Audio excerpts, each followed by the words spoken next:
ঘোড়াঘাটে truck ও বাস শ্রমিকরা রাস্তা প্রতিবন্ধকতা সৃষ্টি করে শত শত গাড়ি আটকে জনসাধারণ চরম দুর্ভোগের শিকার হয়ে পড়েছে।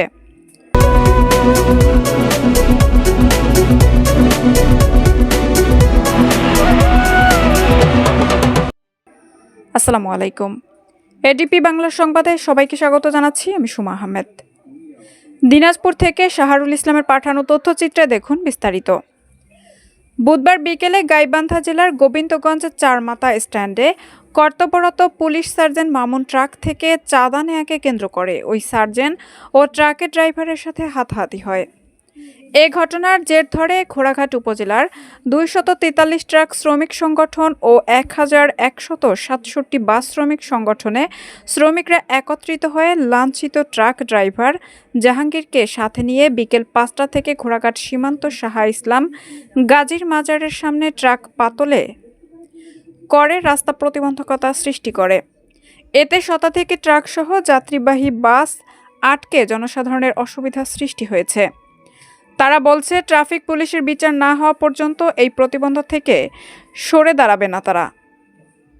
ক্লিয়ার দেখানোর পরেও বলে 1000 টাকা এইভাবে কি আমরা 1000 টাকা দিয়ে গাড়ি চলবো?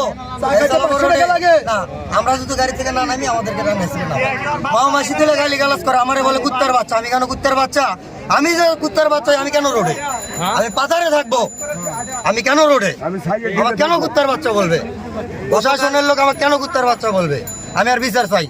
সুষ্ঠু বিচার না হওয়া পর্যন্ত রোড ক্লিয়ার হবে না। গতকাল সকাল 5:30টার সময় গোবিন্দগঞ্জ ফার্ম এখানে আমার পুলিশ ধরা যাতা বকা, মানে আমি বলছি আমার গাড়ির কাগজপাতি ঠিক আছে, লাইসেন্স ঠিক আছে, তারপরে বলে বিট দেন। আমি বিট দেবো না, আমার এলাকার গাড়ি, আমি বিট দেবো না। এই বিট দেবো না বলার কারণে আমার করার ধরে গাড়িতে টেনে নামাচ্ছে। ফোন দে, ডাক দে, তোর গাড়ি এ নাই সে নাই, আমার কাছে বলে 1000 টাকা, গাড়ি থেকে টানে নামাইছে 1000 টাকা ইশারা দেয়, দালালে সেটা কেন?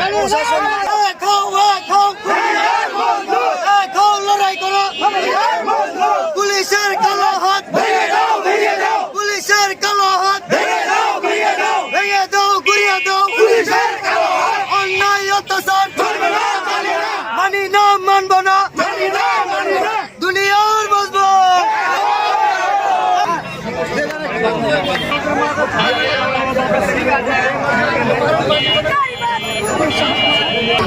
গাড়ি